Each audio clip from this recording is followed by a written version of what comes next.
Apple just concluded their September event yesterday, and in typical Apple fashion, they went all cinematic with their presentation. They opened the event with lots of people from all walks of life talking about how the Apple Watch saved their lives in various ways. Then they went into the introduction of the new Apple Watch Series 8, which comes straight with the product red on day 1. And that just might be my favorite, if I'm being honest. The timing could not have been worse for me though, because I actually just upgraded to the Series 7 from the Series 4, so we'll see about that. Anyway, there's now a temperature sensor on the watch, which I actually think is a great inclusion. But the bummer is that it's more geared towards tracking menstrual cycle, so this is actually great for women. But what that means is that you cannot just check your temperature reading on your watch to figure out if you have a fever or not. There's also a new feature called crash detection, which contacts emergency operators and pretty much your emergency contacts when you get involved in a car crash. This is amazing, and I'm not sure why it hasn't always been a feature on smart devices for the longest. I mean, it uses the gyroscope of the device, and the gyroscopes have been in phones and watches for as long as I can remember, honestly. Is it that the technology just wasn't mature enough or something? I'm not sure. Anyway, it's able to detect multiple types of impacts using the gyroscopes in the watch. There's also a new low power mode to help extend the battery of the watch to as much as 36 hours from the regular 18 hours.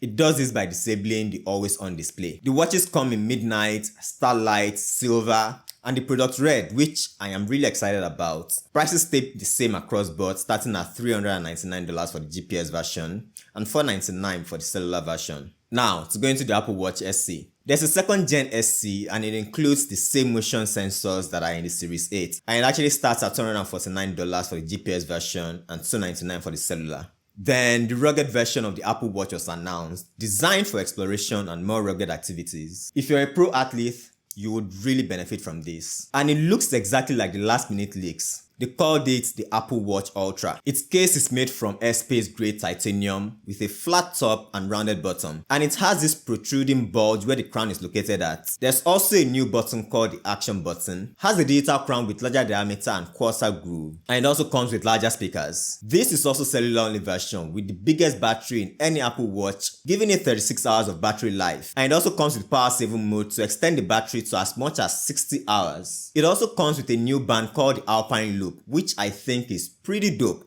There's also a better GPS tracking system on the watch. It also comes with this backtrack feature that helps you retrace your steps when you get lost, and a siren that's loud enough to get you the help you need from nearby rescuers. That is pretty neat if you would ask me. It has a 49mm titanium case and it costs $799. That's not as bad as I thought it was going to be, honestly. It's expensive, but I thought they were going to sell it for at least $1,000, so that's not bad. Now let's go into the AirPods Pro. They also introduced the new AirPods Pro, which honestly, I've never really been a big fan of the AirPod line. This is just a bias basically. I only got interested in the line with the introduction of the AirPod Max, which was the first ever AirPod line I got.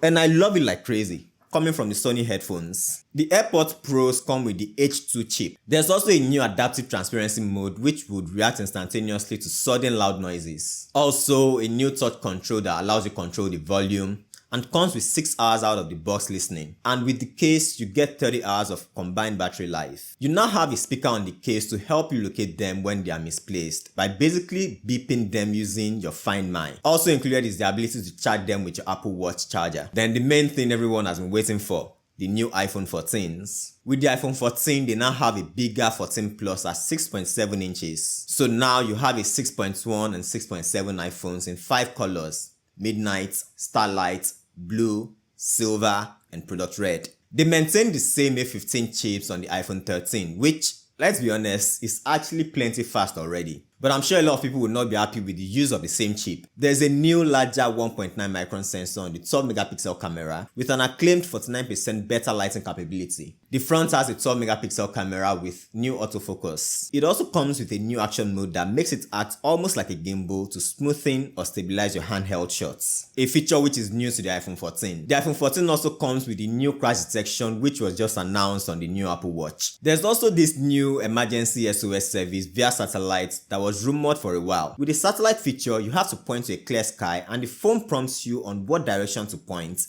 basically to know where the nearest satellite is so you can connect in times of emergencies. This feature will be free for 2 years on the iPhone 14 line, after which I believe there will be a subscription plan. If you would ask me, I think Apple should have just made it free, honestly. since it's an emergency feature if you are being honest. The phone starts at $799 and $899 for the Plus version. Pre-order starts on September 9th, which is pretty much tomorrow, Friday, and are going to be available on the 16th of September. Now to the Pro lineup. The iPhone 14 Pro has the same stainless steel material it has always been known to have, but now with a deep purple color. It also has this pill-shaped cutout that they call the Dynamic Island that comes with animations that are pretty cool if you would ask me. Honestly, I thought I was going to be mad at the fact that Apple is pretty much still sticking to the notch-like cutout, knowing that Samsung and the likes have actually moved on to slicker hole punch designs. But the way Apple executed the pill cutout with all sorts of notification animations is pretty neat, I must say.